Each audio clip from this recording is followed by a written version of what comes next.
Well, today, this is definitely one of those Holy Spirit programs. We're going to be talking about how a car accident brought about a conversion and an encounter with God with our guest today. We're going to be talking with our guest, former airline pilot Ed Josa. He's also author of Mystic Next Door. So, welcome to Faith in Action, Ed. Thank you. It's awesome and honor to be here. Well, I mentioned that you were an airline pilot, Yeah. and you kind of described yourself as an ordinary guy, but you were Catholic, right? Oh yeah, I'm a cradle Catholic. Yeah. So give us a quick overview of your life prior to the accident that you were involved in. So I grew up in Western Pennsylvania and married my high school sweetheart, and then we moved out here actually for my first airline job. We would have most likely stayed back there, but we moved out here, we met in our church youth group. And we that was we're very passionate about trying to get things like that going for the youth today. But we went to church unless there was something really important going on, and I say that now, and it's embarrassing. But I had three, beautiful wife, 3 kids. We had a nice house. We had all the things. We had nice cars. I was good at what I did. I strove to be better at what I did. I earned great money. I worried about the kids and their sports and their futures, and I did all that stuff. But I mean, I was a good guy by the standards of society, of the world. Mm-hmm. And I realized after the wreck and after my experiences that being a good guy by the world standards and being a good guy by God's standards are completely different and lacking. And so that's when I say I was an ordinary guy. I was the guy that I was focused on the things of this world. I'm just guessing you said early on that you got to Mass most of the time unless there was something more important going on. Yeah. I'm guessing that maybe since the accident you realized that what, there's nothing more important going on ever. No, never. And that's why I said I was embarrassed. And of course, I went to Mass this morning because I knew I needed it to make sure that I could give what the Lord wants me to give today. All right, so you're from the Cicero area, and that's just north of Indianapolis, roughly, right? Yeah, so when we moved here from the Pittsburgh area, we've kind of moved all around the north side, but right now, we reside outside of Cicero, but we're up in that area. Okay, so tell the audience what happened to you. You were driving somewhere? Yeah, so I was... thankfully, again, the way the Lord works, He works in our lives every day. He guides us moment by moment. It's something I realize now that I didn't then. But my wife came out. I was cutting the grass. We have I have a big giant tractor, and she came out and said, "Hey, it's time to take the kids." At the time, they were young and they didn't drive. It was time to take them to track practice. And she said, "You want me to go?" And I said, "No, I'll go." And again, that's first blessing right there. Because of the way I was built is why I survived. My wife would have died. There's no question about it. So we left. I picked up a neighbor boy, and we left, and we weren't a quarter mile from the house when we got in a head-on collision. And mostly head-on. It was the impact was between the driver's side headlight and my door. So sort of a glancing, quartering hit, which is apparently the worst you can get. So thankfully the injuries were relatively minor: broken bones, a concussion, some inner ear damage to the 3 kids that were in the car. Thankfully, it was confined to me. And I ended up being trapped in the car for 2.5 hours, and then another hour in the ambulance before they life flighted me out, trying to stabilize me.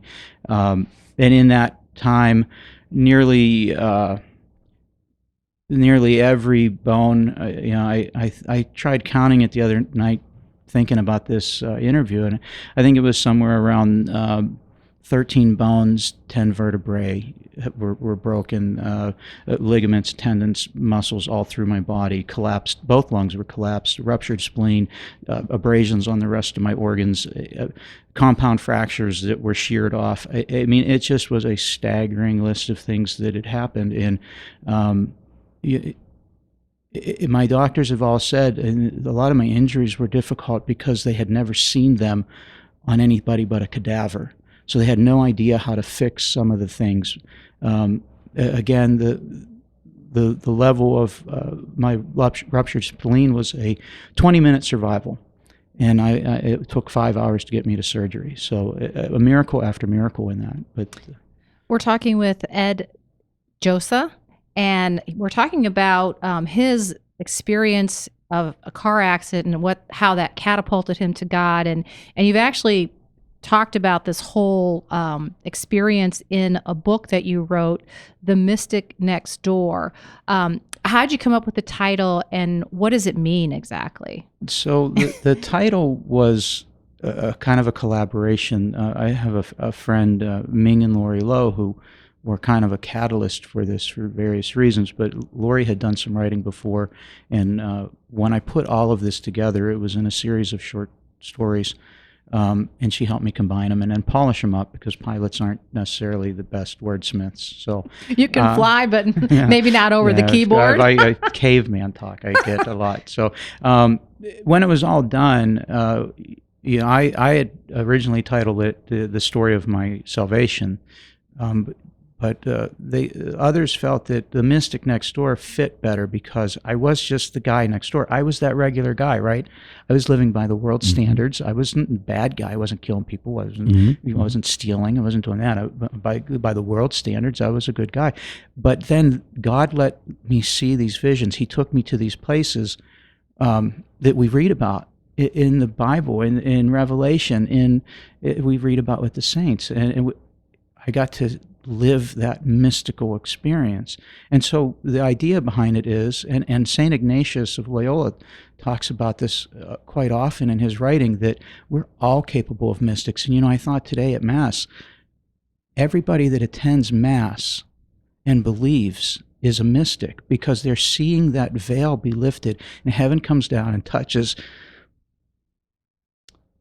that host and that blood, and it becomes the body and blood of Christ. So, It's really amazing if you actually think about what's happening at the Mass. I mean, and we take part in it so we take it for granted. Yeah, and so lightly. Lightly, and so we're all mystics. Anyone who's experienced that is a mystic. So, and Saint Loyola was right. We are capable. All of us are capable. Again, God has to touch us. This isn't something that I asked for, and it's not something I command. When I have a vision still, it isn't because I asked for it. Honestly, most of them recently have come while I was brushing my teeth. When you're not really even thinking about it, but they come to you. So we're all capable of that through God. Now, in your accident there, you said you were trapped in the car for quite a while. Were you conscious during that time? Yeah, I never lost consciousness ever. And immediately, and this will come to play as we get into the story, I immediately understood that where I was in this world was not real, that this was not real, and I didn't understand it. And we'll talk about it. That'll be a little teaser for everybody to hang in there. We'll talk about it. So I'm curious. Give us a quick overview. I know this is impossible, but you had some experiences after you got to the hospital. You're not really sure the time frame, but you suffered quite a bit. I guess basically putting you back together. Yeah, I mean, and I had 7 surgeries in the first 7 days. I was on a ventilator because of the 2 collapsed lungs. I was conscious during a good bit of that time. And just a myriad. I had bones that had poked through all of my skin and had been sheared off. I had the skin torn off my back. I couldn't breathe. I suffocated for 2.5 hours. I mean, just on and on. And so in the recovery, the first experience, I didn't understand when it happened, but I believe now, after contemplating and praying on it, that it happened at the moment of impact. And so to understand this, you have to understand it. Where I went, when I left this world and went to the other world, the world that Jesus was from, when he said he's not of this world, God lives, he's timeless. There is no time there. So when we leave this world, time ceases, and you can feel that. And I can't explain it, but When I had these experiences, when I look at the volume of material that I covered in these experiences, it would have taken a lifetime, but it was it was in a moment. And so the first experience, I was in the hospital bed. It was after I was out of the ICU. I spent 7 days in the ICU. I was in a step down unit, and I was completely saturated with pain. When I say I was saturated, I mean the idea of somebody walking in the room was more than I could physically stand, because that extra stimulus was beyond my control. So my family had gone home finally. People that were by my bed all day, every night. I was able to send them home when I got to the step down unit. And as I lay in that bed, I just kind of stared at the wall, because not even at a picture. I just stared at the wall, and on that wall, there was this bright. It looked like a bright square, very small, like the size of a credit card. Mm-hmm.